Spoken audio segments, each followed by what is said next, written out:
So it is 1 o'clock Eastern time. Welcome everyone to Drisha. And this is the second class in the series on Shemittah, Radical Perspectives on Society, Land, and the Individual with Rabbanit, Gilla, Rosen. We encourage everyone to turn on your video if you're here with us on Zoom, and if you're able to do that. We understand if not. Just really like having the feeling that we are together, just like in a traditional classroom. Feel free to ask questions here by commenting or by writing in the chat box here on Zoom, or as a comment if you're watching us live on Facebook. This class, again, this is the second class in the series. It explores the biblical descriptions of Shemittah and other laws regarding Tzedakah, pose a challenge to the normal rules that govern the structures and smooth functioning of our society. Hazal emphasized the critical significance of these ideals, and at the same time created practical methods to circumvent the difficulties that they created, amplifying the cognitive dissonance already present. And in the class, we will look at passages in Talmud and Midrashic text and analyze together where these divergent patterns of thought lead us to. And with that, I'll turn this to Rabbanit Gilla. Hi. So thank you very much. I do very much appreciate if people if they don't mind, put on their videos. It's just nice to feel like we're talking together. So I'll put it on gallery and I can see you, and that's really lovely. So thank you very much, whoever is happy to do so. There we go. Right, and the source sheets. I did add to the source sheets today. And I want to kick off by just pulling together a couple of things we said last week, and then we'll move on from there. So last week we talked about how there are verses about Shemittah appear in the Parsha of Mishpatim. They appear mostly in Vayikra in the Parsha of Bahar, and then again in the Parsha of Re'eh. And there are three sets of laws. There's the laws about not working the field and leaving the produce to be free for everyone.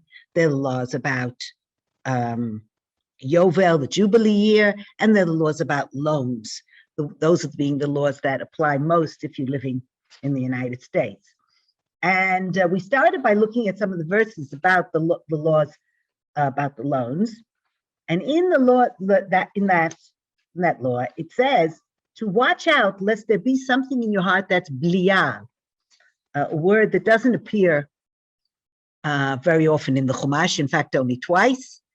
And what is this bliyah? It might be bli'ol, something without a yoke, without a sense of responsibility. It might be from the word bli ya'al. It should never even have been, something unthinkable. It might be from bala, to swallow up. And it appears only twice here and in the case of idolatry. People trying to get others to do idolatry even. And so on the one hand, the rabbis say, look, if you're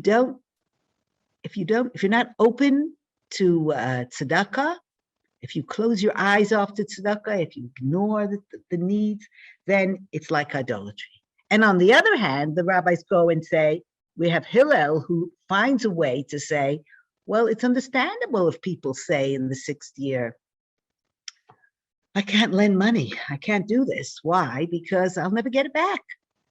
And that's a very understandable impulse. And we have to deal with it. And I was asked last week, just how could this be? And the truth is that the Gemara itself asks, how could this be? So I added a little source there on the second page. I've labeled it number 3. And this source reads, can there be something that from the Torah, the Shvi'it said, that's it, it stops? And Hillel decided, no, it doesn't. Can it be that the Torah says your loan is abrogated and Hillel can come and say, no, you can take it back? Or can it be that you can't walk, he can say you can? How could that be? How could he make a prosper? How could he make it possible that according to the Torah, you're not allowed to do something, and he allows you to? And among the answers, one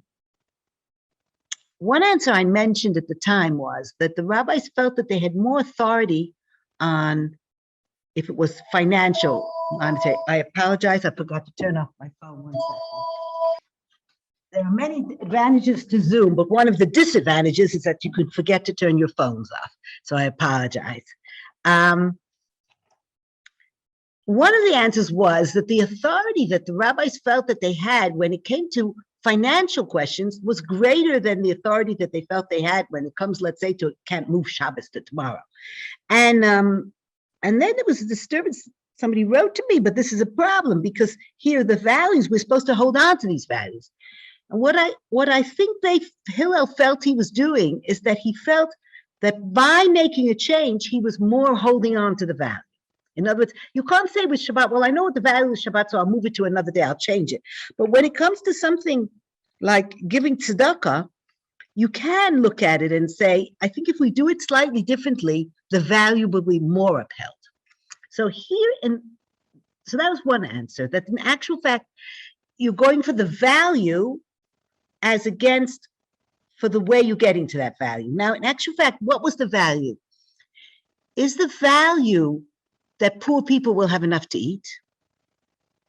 And that's why we're not taking our loan back, because we want to let the poor person who couldn't manage to prepay it to keep it.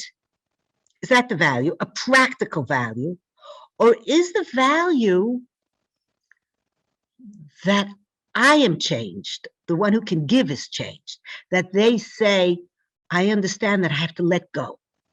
And I think here what you might say is that Hillel was willing to compromise a little on the value for the not letting go in order to make sure that the poor person, that he saw that nobody was lending.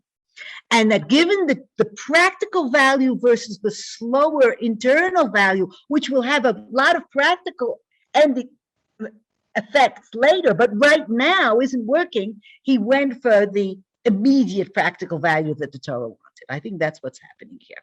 The Torah doesn't want you to ever get to this place of B'liyah. He sees that people are getting there. He says, all right, don't touch that whole issue. You can't handle it at the moment. Let's make sure in the meantime that people are being fed, and let's see where we can get to. So that's one approach. Now, there's another approach, which is source number 3, which is the continuation, which goes on. Amar Abaye Bey, after the question mark, Abaye said, Bashvi'it bisman hazeh. This is talking about the 7th year, the sabbatical year, bisman hazeh. Like in the bracha and Hanukkah, Bayamim hahem bisman hazeh. In this time. But which time does he mean? He means even Hillel's time. And what is that? V'Rabbihi, and it's Rabbi's opinion, Rabbi Yehuda HaNasi, the editor of the Mishnah, who held that the Shemitah year and the Jubilee year are only biblically mandated at a certain time in this first temple period where everybody's living in their inheritance. Once there's no Jubilee year from the Torah anymore, says Rabbi Yehuda HaNasi, there's no Shemitah either. Even Shemitah of our loans is no longer mandated by the Torah. Therefore, what happened? The rabbi said, we can live without Jubilee year, but we can't live without Shemitah. And therefore, we're going to mandate Shemitah. But really, as Shabbat nowadays is still min haTorah, but Shemitah is only rabbinic. And that's why today we can do things like selling the land of Israel and all those kind of things, because it's actually rabbinic, okay? So along comes, the rabbis say, okay, Judaism shouldn't be without Shemitah. So there's going to be Shemitah, even though from the Torah you don't have to do Shemitah nowadays. Then along comes Hillel and sees that as a result of this rabbinic enactment that we shouldn't forget Shemitah, what's happening? The sum total is that the poor people are having to give back they're not getting loans at all. Because people are not allowed to take back their loans, they're not getting loans at all. So along comes Hillel and says, let's do prospo. let's make it possible for people to get their loans back. Because anyway, it was only rabbinic nowadays. Okay, that was rather convoluted, but that's the first source 3. Source 3 is the sabbatical year today, according to Abaye, the sabbatical year is really, he follows Rabbi Yehuda Hanassi's opinion, which was that a sabbatical year is not biblical anymore, and even wasn't biblical at the end of the Second Temple period. And so the rabbis had just instituted, and when Hillel saw it wasn't working, he said, well, what's the point of a rabbinic enactment that's doing the opposite of what the Torah wanted? Let's at least get people to lend money. Nevertheless, this all makes sense, but it makes sense on a practical level, not an aspirational level. The Torah was trying to get a certain value across, and it's getting only partly across. Yes, we're lending money, we're caring about poor people, but we're not really letting go. There's not really the word shamot, to really let go. We're not really quite letting go. And I think Hazal allow for the fact that sometimes we live on those two levels.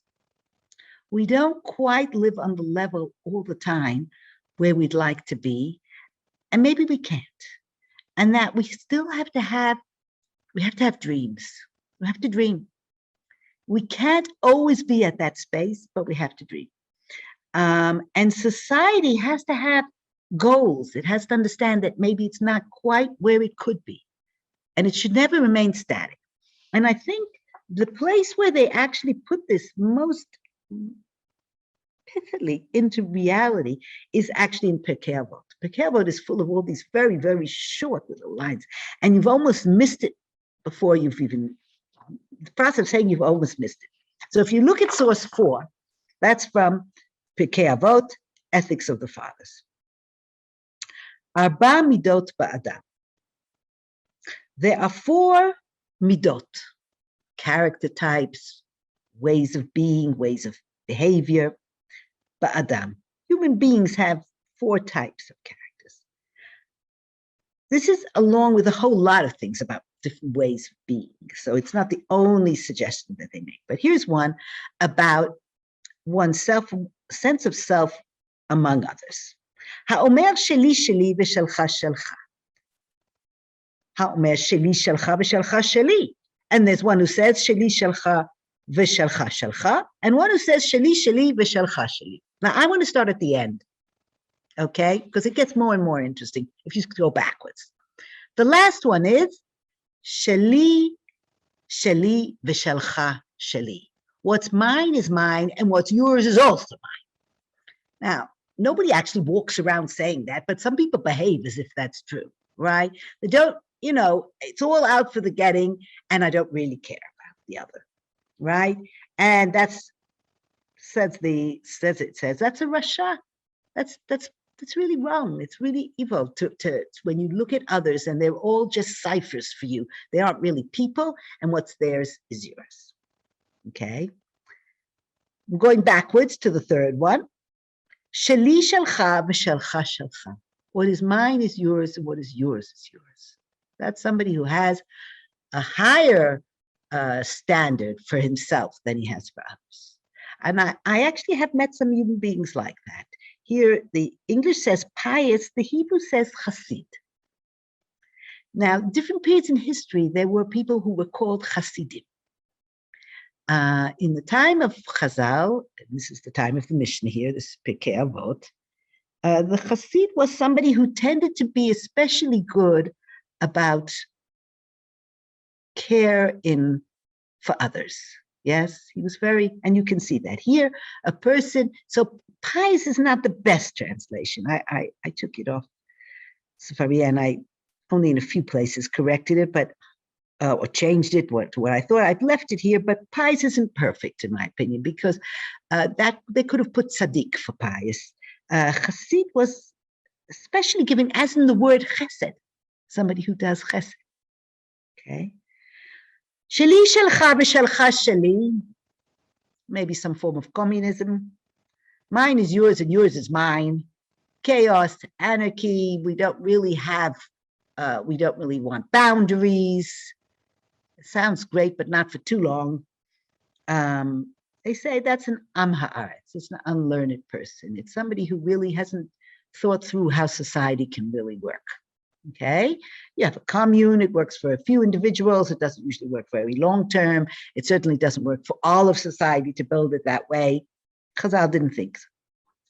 But the most interesting is the first one. Ha'omer sheli v'sheli v'shelcha shelcha. So if we don't want communism in number 2, well, we've got capitalism. Sheli sheli, mine is mine, v'shelcha shelcha, and yours is yours. Now here it gets really interesting, because the first answer is zo midah benonit. What's a midah benonit? The English there was, this is a commonplace type. I added something else, middle of the road, right? It's the middle road. Benonit means in the middle. Benoni, in the middle, between things. So it's a sort of average kind of way of looking at things. Commonplace, average, middle of the road, right? You're not saying yours is mine and mine is mine and yours is mine. You're not either saying yours is yours and mine is yours. You're sort of in between and saying, well, mine is mine and yours is yours. I worked hard, I earned a living, and it's mine. If I decide, I'll give a little tzedakah. If I don't decide to, I won't give a little tzedakah, right? V'yesh omrim, and it's fine, it's capitalism, yes, and you feel very good. But then look what the second part says. V'yesh omrim, and there are those who say, zo midat stom. That is the characteristic of stone. Now, it's really quite shocking. It's like our word b'liyah.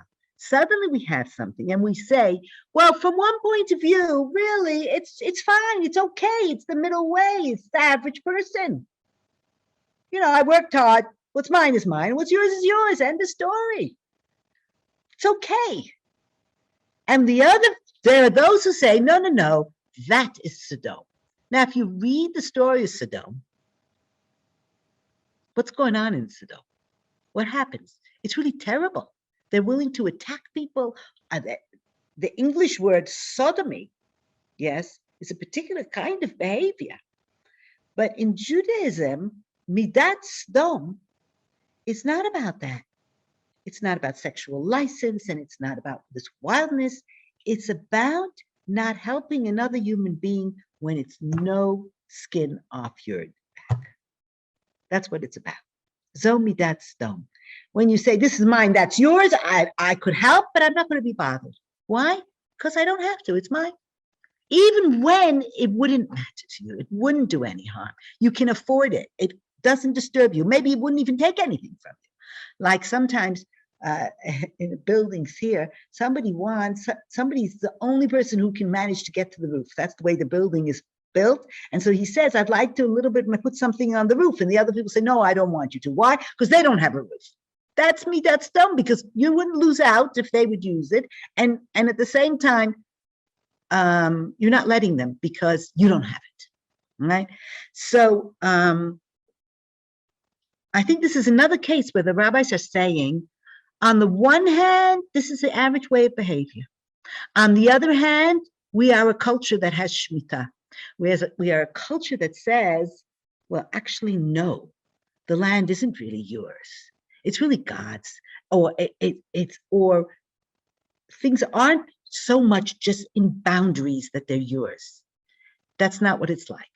So on the one hand, we're saying, yes, that's okay. That's a normal way of looking at a life. And much of the time we need to function in that way. You know, if I go downstairs, I want to find my coat hanging on the rack. And if I go to work and I hang my coat, I want my coat to be there when I want to go home. And I want the other person to respect that was my coat and I won't take their coat. And we're going to function like that most of the time. And that's the whole parsha of Mishpatim. But at the same time, in comes Shemitah and says, well, actually, no. Actually, 1 year out of 7, it's not your land. And everybody can go walking in on your land and take stuff, right? There's that flow. And in connection with that, I want to look at the next source, which is about flow. And that's I want to move to part 2, which is more about God in the picture. Till now, we really haven't thought so much about God in the picture. We did say it was like idolatry to not give tzedakah, but we were thinking more in terms of between myself and the next. And here I want to start expanding that. And the next two pieces are not directly about Shemittah, but they are about lending.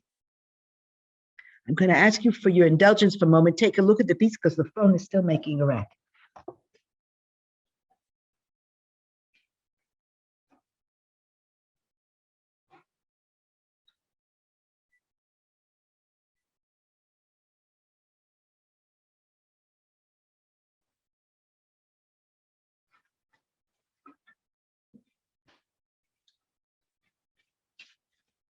Okay, sorry about that.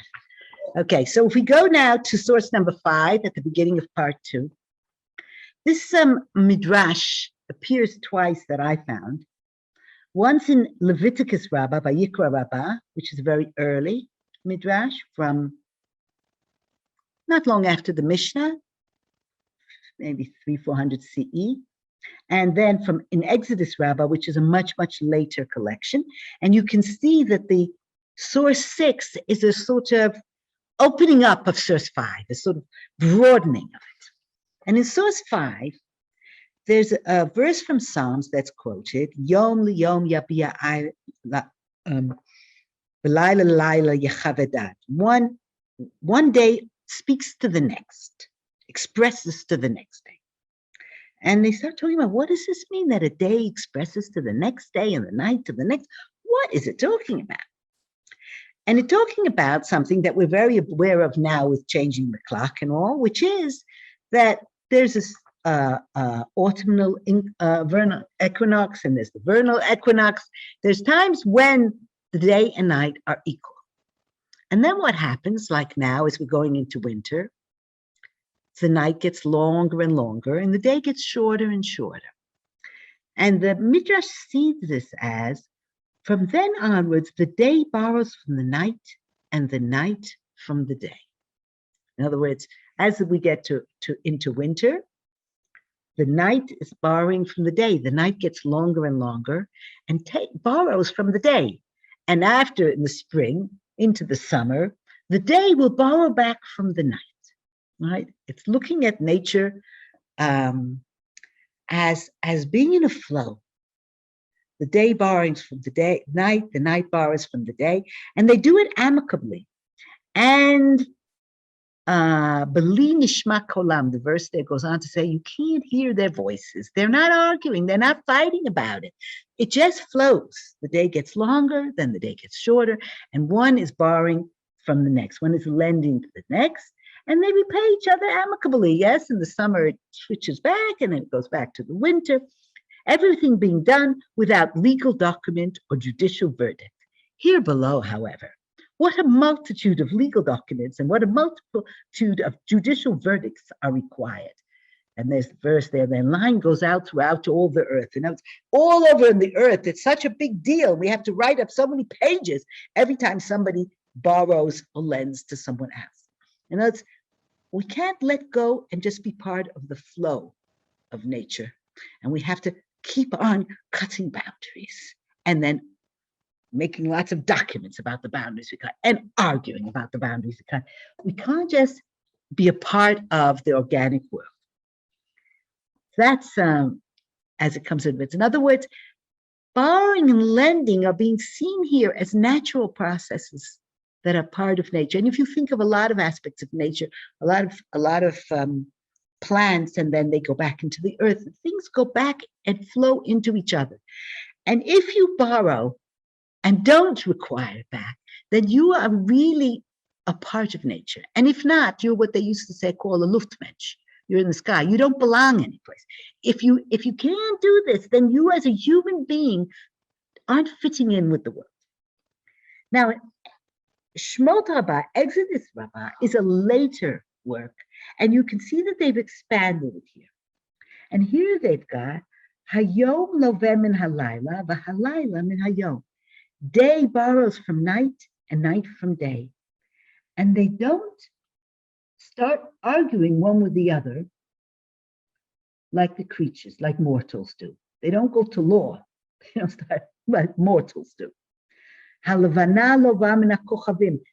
The moon borrows from the light from the stars and the stars from the moon, right? Sometimes the moon is full and you hardly see the little stars, and sometimes the moon is you can hardly see the moon. Light borrows from the sun and sun from light. I'm not sure what they meant. Maybe as the sun comes up in the morning. And then they go on with all sorts of other ideas. Wisdom borrows from understanding, and understanding borrows from wisdom. The heaven borrows from earth, and earth borrows from heaven. There, they're probably talking about dew rising and then coming down as rain. Chesed loveh min tzedakah, and tzedakah borrows from chesed. Torah borrows from mitzvot, and mitzvot borrow from Torah. Sometimes we're more studying about it. Sometimes we're more doing it. We could spend just the hour on all these different things. What do they mean by wisdom borrowing from understanding? Sometimes we pack in more knowledge, and other times we then have to let go deeply and think about what we've been studying. Sometimes, it's all about more and more facts, and sometimes it's got to be, we let go of the facts and think about them. So there's a flow between when you give tzedakah. Tzedakah may mean here righteousness versus chesed, which is more the sense of rachamim. There's times when you do more justice, and times when you go more for saying, no, let's not be just here. Let's just give a sense of mercy, of loving kindness. And then they go on to briotav shalakah. All these things are the creations of God, not only heaven and earth. Wisdom is a creation of God. Loving kindness, all these things which are created of God, they borrow from each other. They melt into each other. They meld with each other. They give to each other. And one is greater because it has from the other. Mitzvot are greater because we've learned about them. And the learning is enhanced because we've been doing something with it. Yes, these things enhance each other all the time. And they make peace without talking about it. But basar v'dam, mortals, the minute one borrows from the other one tries to swallow him up. They can't cope with the flow of it. They can't cope with the idea that you've just enhanced the other, and that sometimes something else will enhance you. And that they need to gobble up the other one if the other one owes. They have to then swallow it back. They can't let it go. I think what they're doing here is they're not looking only at human society, but they're saying to human beings, something we do more nowadays in the 21st century. Can you be part of the world? Can you be part of, this is a vision of nature, which includes the natural world and it also includes theoretical concepts. And it's saying that's the world out there. Can you really be part of it? And in order to be part of it, you have to think about things not in terms of swallowing each other up, but in terms of enhancing and flowing into each other. So it's a piece that I find very, very interesting. And I also find interesting the development from the earlier piece, which is in Vayikra Rabbah, Leviticus Rabbah, and the later piece in Exodus Rabbah. You can see here what's happened here in terms of its sort of opening up into more spheres.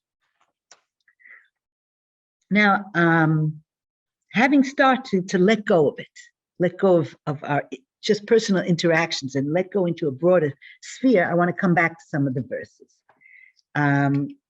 Now, I mentioned before that the word Shemittah appears in Exodus, in Parshat Mishpatim, and in the verses that we looked at last week about borrowing, but it doesn't appear in Vayikra in Parshat Bahar. Now, Vayikra is a different kind of book. Leviticus is a book about holiness. It's got things like love your neighbor as yourself in it. It's got things like don't stand by when another's in trouble. It's not only about, is it my wall or your wall? Is it my dog or your dog? It's about the holiness in many spheres, including in human relationships. And most of the laws of Shemitah are indeed in Parshat Bahar. And the Parsha begins with, God told this at Har Sinai. Even though this is about land, it was already from Mount Sinai. In other words, it's like the Ten Commandments. It's got to be a part of Judaism, even if only sometimes on the aspirational level. And here the word is not shamot, this letting go. It's Shabbat, it's Shvi'it, it's lekadesh, to sanctify. It's a different vocabulary in Pashat Bahar, even when it's talking about some of the same laws, but the vocabulary is different in the way we're thinking about it.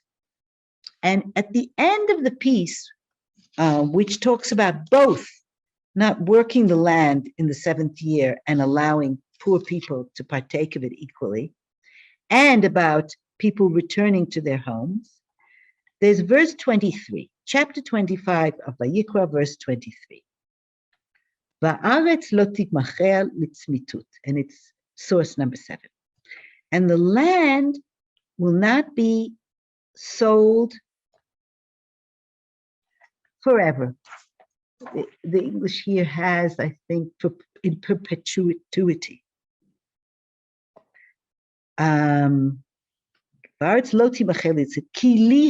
is God saying, because the land is mine.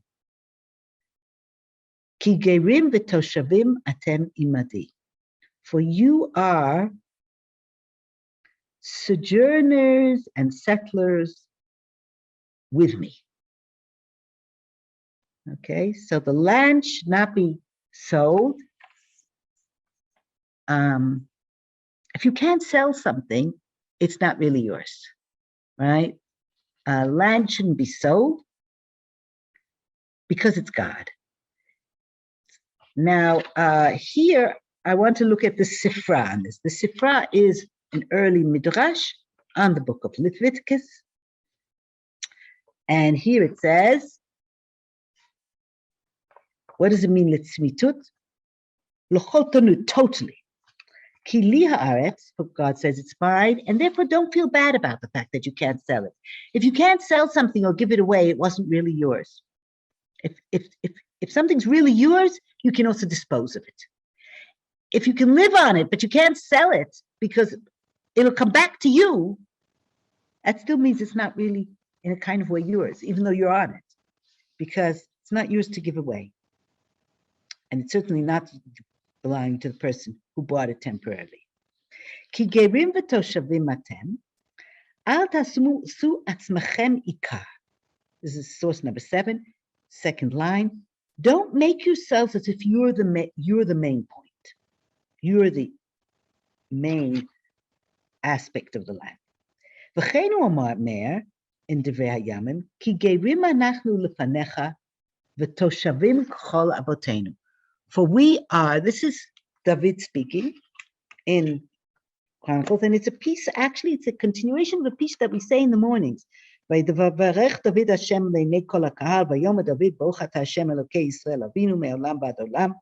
piece we say in the morning just before Yishtabach. And it goes on and it says, V'chi mi ani, and who am I?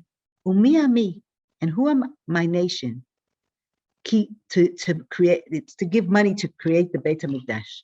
Ki gerim anachnu lefanecha, for we are sojourners before you, v'toshavim k'chol avotenu, and settlers like all our fathers. Katzel yameinu ala aretz. Our days on the land are like shade. Vein mikveh, there's no hope. So we just pass through. We think of ourselves as this is my land. Yes, I'm here. I'm very much here, and this is my land. But actually, no, the land is God, and we were like a shadow passing over the land. A shadow is certainly something which is very temporary, very, very moves along. Yes, it almost doesn't have a total reality. So King David is saying, we're just a shadow passing over the land. We think of it as we're really here and the land is ours. No, there's land, it's God's, and we're a shadow passing over it. And he even says about himself, Kiger Anochi. And I put here the translation as well as some bits of a commentary by Rabbi Kasher. Rabbi Kasher composed a book called the Torah Shlema, where he brings samples of all the Midrashim on every verse, as far as he got. I think he died somewhere in the book of Bamidbar, and his children pulled together what they could from Bamidbar. So there's no Devarim, but it's a magnificent work with notes. And I put in a couple of things translated into sort of loose English what he was saying. Because here what's happening is, I think, that Shemitah is getting connected both to Shabbat, which is a cycle of a week, and to a longer cycle of history. Shemitah is every 7 years. It's been connected very much to 6 years you shall work, like 6 days you shall work, to Shabbat on the one side and to the holiness of Shabbat, but it's also been connected to history. The Jewish people come into Israel and they feel like this is really my land, especially after many generations. You feel this is really mine. I'm here and the land is secondary to me. That's our perception. Along comes the Torah here and says, no. The land is God's and you're here with it. And not only that, but you're here with it as long as you're with God, when you do what God tells you to do. So Shemitah here is now a reflection of the whole concept of how we feel about the land. You are sojourning here with me, says God. Says the Sephirah, the very last line of source 7 in the Hebrew, sufficient for the servant to emulate his master, to be like his master. And then we have a number of versions in the Hebrew. One version is, Kishetihiyeh shali, when you will be mine, when you keep my mitzvot, when you keep Shemitah, then the land will be yours. Kishetihiyeh shali, harei shelachem. But another version is, Kshehi shali, or Kshehu shali, when the land is mine, says God, then it's also yours. When God's presence is here because we are behaving well, like in the book of Bamidbar, it says, if you murder, then God's presence can't be there. So when God's presence is in the land, and it's God's, and we're very aware, and we have a sense of God's here, then it's yours. And when it, as if isn't God's, when there isn't a sense of God there, it's no longer yours either. And then, of course, we get exile. And then it says in the next chapter, in the next Seder, in Kitavo, that then the land grabs back, takes back its shmitot that we didn't keep. The land goes wild. The wildness comes back in and takes back that which we didn't give it. That recognition, that being its own self. The land takes over, something that to a certain extent people felt they were experiencing during Corona. I know that one day in the newspaper there was a picture of wild boar from the hills of the Galilee walking around in the middle of Haifa. And I think you might have had the same phenomenon. You know, it's the wild comes back and rolls back into our area where we had pushed them out because we hadn't made a space for it. So if you, every 7 years, stop working the land, and so it's not only about you and the other person in not taking loans back, but it's also about you and the land, and you have a sense of God and a sense of resting, and you allow the land to come back in and nature to sort of come back, roll back in, again with the sense of rolling in and rolling out, then the land has it. But if you don't do so it says in the next, in the Tochacha, in the Kitavo, in the next verses, then the land will come back and take back what it couldn't have, that wildness that it couldn't have. It needs to be able to take it back. So we've broadened it from the sense of the individual and the other person he's lending to or he's not lending to a sense of the land as being God's and our space on this land because we're close to God. And if we have a sense of God, then we can be on the land. And if we don't make space, so to say, for the land itself, for the wildness of nature, for the flexibility and the melting and the organic aspect of nature, and for the sense that nature is God's, it's all a creation of God. If we don't do that, then nature will eventually take its revenge, as the verses say later in the book of Vayikra. And I think this is something people have become more and more aware of now. Yes, with what's going on with the climate conference in Glasgow, the whole question of how long can the human being push and push and push the barriers and expect that it's okay, it will just, and before we self-destruct.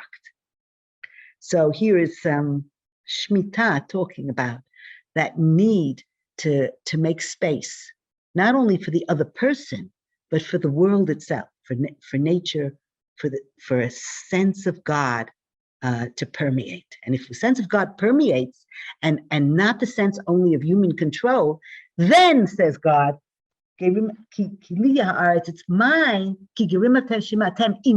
then it's yours as well, because you're here with me.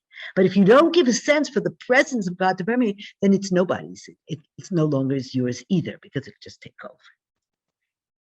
Now, in the case of Shemittah, the focus is on the land of Israel as having this kedusha, the special kedusha. Although the law about loans applies anywhere in the world, the law about land applies particularly in Eretz Yisrael.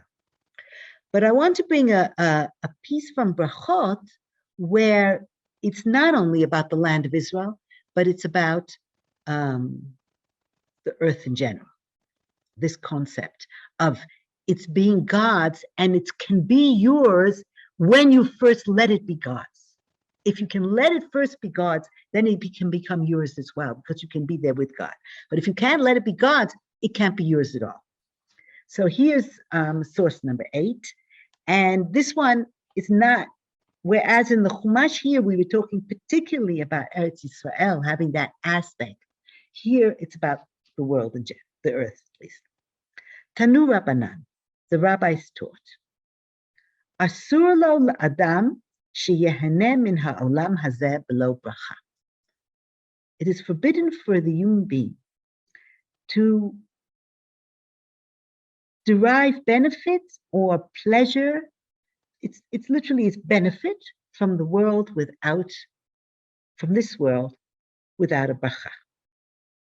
Now, this is on a page where they've talking about, the Mishnah says, when you eat this, you should make this bracha. And when you eat that, you should make that bracha, etc.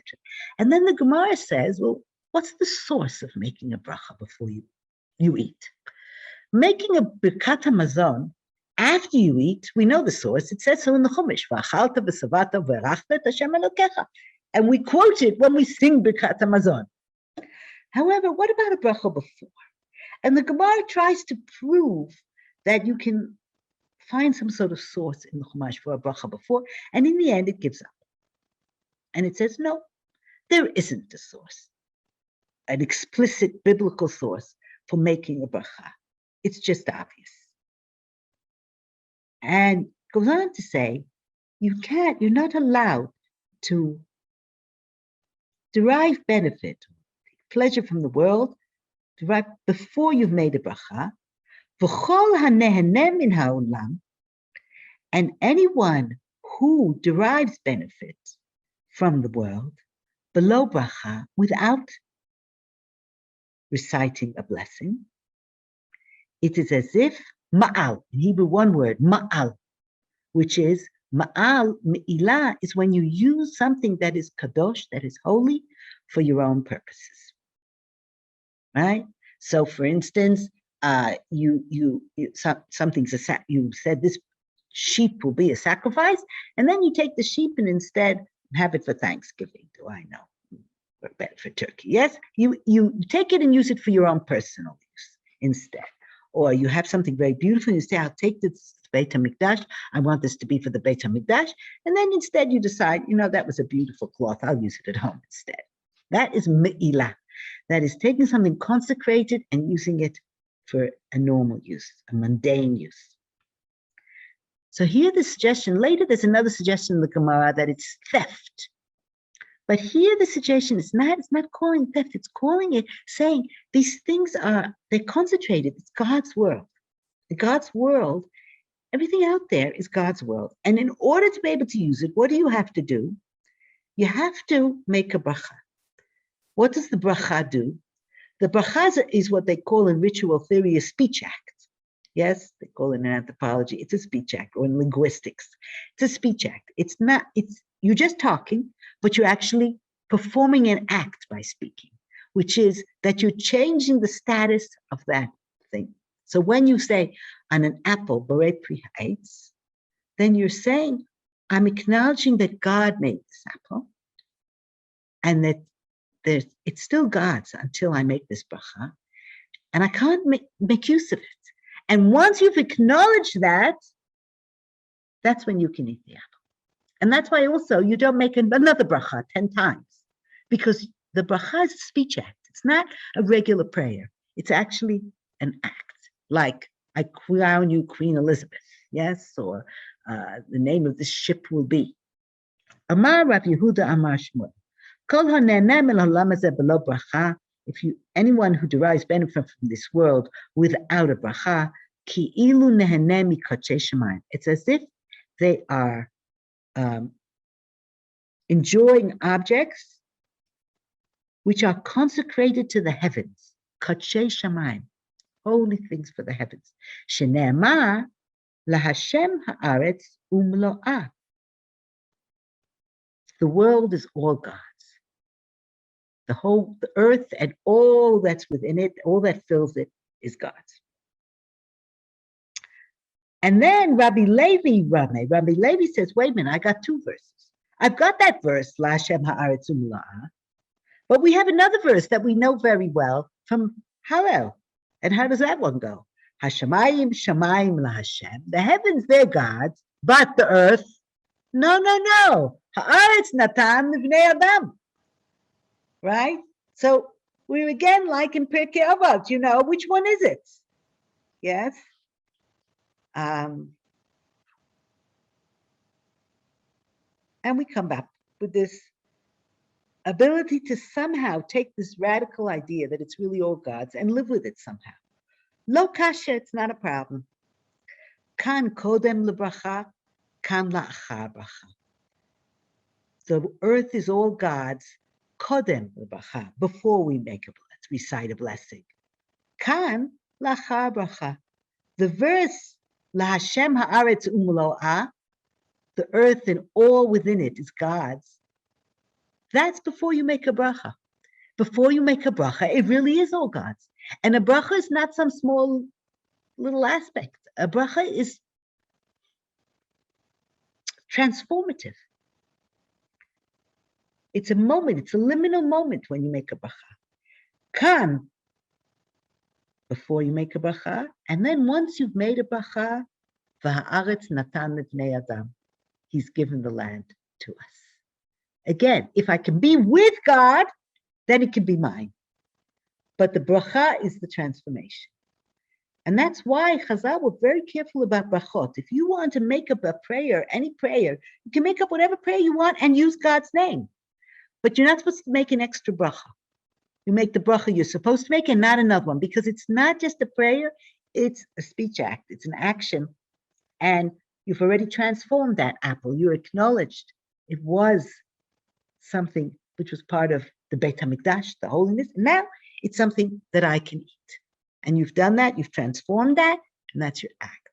So what we see here is this idea which was transactional between people in terms of letting go. That letting go is here not only a letting go, shamot, but also a sense of shavat.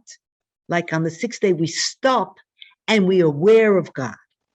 Yes, it's not only a letting go of between me and my neighbor, but it's also a seizing, which allows for an awareness of God. It's a making space. It's the old Kotzk idea. Where can God be found? Wherever you let him in. Yes, that there isn't. It fits with also with this week's Pasha, where it talks all the time about Yitzchak Yaakov getting to the makom, to the place. And the rabbis say in Bereshit Rabbah on that, I didn't think of bringing it as one of the sources, but you can look very easily at the beginning of Bereshit Rabbah, at the beginning of the Pasha, and they say, what does it mean that all the time, the makom? We call God the makom, the place, because he is the place of his world, and the world is not his place. We, as physical beings, are in a place, but God is the one who is the place of the world. And that's not just spatial, or in terms of the fact that God's eternal and the world is not eternal, so that he's bigger, so to say, but it's more in the sense, I think, of the psychological ideas about containment. He's able to contain. It's not just whether he's bigger, so to say, he has all the ideas, but that he can contain our emotions, our questions, our minds, that God is there containing. And if we can be aware of that, then we can have a space imadi with him and have a space on the land. But it's not, we're the main thing walking around and the land underneath it is ours. It's very much the land is part of something which the air as well is part of God's world.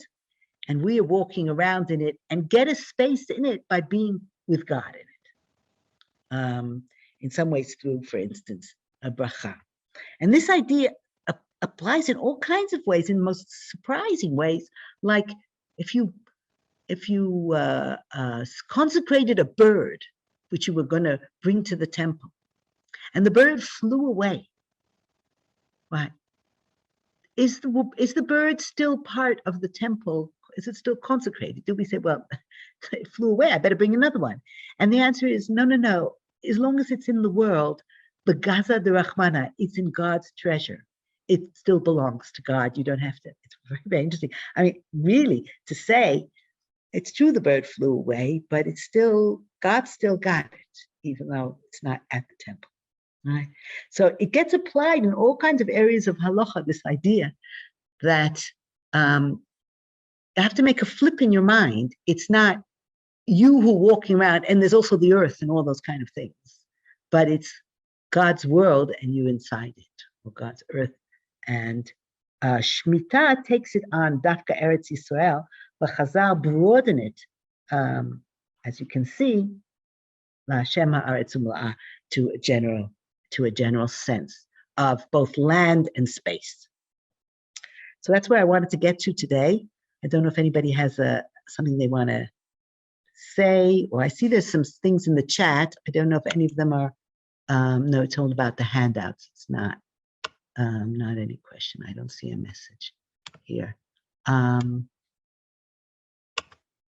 Ruth, did you have anything you would like to share? So after this presentation, Shemitah should apply it outside of Eretz Yisrael as well as inside of Eretz Yisrael, and for all time. Because Hashem ha'aretz u'mla'ah is, that's reality, that's the truth. Right. And it's the whole world. So Shemitah shouldn't just be something that's limited to, because each of us are on our nachala, which is also a fiction too. So I would like to hear somebody address that, because that's what it seems to me. I mean, it's very interesting. It's very interesting what you're saying, and I think it's almost too hard. And I think what's so interesting is that originally Shabbat itself was radical. Shabbat and Shemitah come into the world around the same time. Yes, maybe Shabbat a little bit earlier, but Shabbat is a Jewish chiddush. Yes, it was something new that came in, and we could see even in the Roman period, which is a long time after the Chumash, they're still saying, what is this ridiculous Shabbat? That people should not work for an entire day out of 7? That's absurd. And we see Romans both making fun of it and complimenting it, but it's really way out. So to us, the idea of human beings resting it and that somebody, especially with manual labor, needs a day of rest, we understand. It's not perfect all over the world today either. And there are a lot of people walking around with no days off. A lot in the world today, especially with migrant labor and all kinds of things like that. But in theory, Shabbat, which is also totally radical, somehow made it. And Shemitah was never given to be completely all over, maybe because it's just asking for one level that's harder? I don't know. Shabbat became worldwide or widely disseminated because the Christians spread it. They have their Sabbath and Islam, both, and Islam as well. Right. And I sometimes there's a part of me that is blaming the rabbis for playing down Shemitah and dumbing it down. They could have stood their ground and said, no, this is something that's really important. And just like Shabbat is important, so we don't live in Eretz Yisrael, so we don't keep Shabbat anymore. It's the same idea, but somehow or other, they thought, oh, it's going to be too hard. Oh, stuff that. This is something this is fundamental. This idea of the land is not ours, and we are the stewards of that land. This is the basis of the conservation movement. I was taught this long ago. Aldo Leopold, this was his whole mahalach, that this is how we should approach the land. And even farmers they're Christian farmers, the idea of leaving the land fallow, that you have to let the land rest. It's biological, ecological sense. So it's actually done less today because now that we have, chemicals and we can get away without doing it, whereas in the past they had to do it. Right. And the chemicals are horrible. They are disturbing the natural cycles that should be. So, now I'm all fired up about this. Shemittah to me was. But I think one thing, I have a feeling that it wasn't first the rabbis who let go of it. I think people couldn't do it, the average person. And I think the rabbis were finding ways for somehow people to manage. For instance, in the Mishnah, you see quite a bit that during the Roman period, when people had to pay the arnona, the tax to the Romans, they couldn't do it because the Romans did not make space for it. The Romans weren't even making space for Shabbat yet. And certainly they wouldn't. And in some periods, the Romans did and let Jews off in the 70th year. But you have to remember that much of the period we were conquered by others and we did not have our rights and they couldn't do it. So I don't think it started with the rabbis, oh, I want to let you off. I think people couldn't, and the rabbis tried to find ways to make space for this, for them to manage. So then I think it's a great thing now that we have Eretz Yisrael again. The reinstitution of Shemitah is, we should be leading the world. That's our job. We are the Mamlechet Kohanim and the Goy Kadosh. We're supposed to teach the world. This is how you treat the world. You treat the world with respect. And if not, then we are the same as the generation before the flood. We are mashchit et haaretz. And absolutely. One of the big questions here in Israel now is what can we salvage of it that might be more important. For instance, I think that the whole way we run things in terms of food in the supermarkets and all in the year of Shemitah should be totally different. Yeah, it should be totally different. Which when foods are subsidized, far more items should be subsidized this year, for instance. Yeah. In other words, the price of food should be less. There are a lot of things that people feel we'd like to do to try to bring, again, to get to a similar place. Is our focus more the land? Nature? Is our focus more our fellow man or woman? Yes, or fellow child? Where is the focus in Shemitah? And what should we be doing in order to try to get there, even if it's not in the same way? Yeah, and that's what a lot of us are feeling. Okay, maybe we'll do the heter mechira. We have a sale of the land because we can't manage to. But then, what are we doing if we're not doing that? In what way is it Shemitah for us? Yeah. So I was first introduced. I was first introduced to this whole idea just a few years ago. I guess the last Shemitah cycle when I was, and I went on a tiyul. And we were taken to an olive oil producing yishuv, and the young couple that was running it, they were like so fired up about the wonderfulness of eating Shemitah produce that it was like a spiritual act. It was so full of kedusha. You shouldn't shun it. You should pursue it because it's like the most wonderful thing. And I thought, wow, it was like my mind turned around completely from living in America where it's, it's every other rabbi saying, oh, don't buy the cans that are stamped with this. And that's right. And it's just a lot of details rather than this sense of kedusha, which is to remind you that the whole world is really God's, right? Yeah. Before you make the right, that sense. No, I had great. It's the first time I have a little garden here, and I had great pleasure the last months before Shemittah to get it to the way so that it could go on for the next year, and it gave me a tremendous amount of pleasure being able to do that. But that was about nature. It wasn't about feeding the poor, and there are different aspects, and it's about figuring out how we could put all these aspects into some kind of functioning whole. So anyway, thank you. Thank you. And thank you, Evie, for helping us. And really, it makes a very big difference having someone giving a hand and not having to be worrying about the technical details. It's really night and day. So it really matters. Thank you very much. And I look forward to seeing you next week.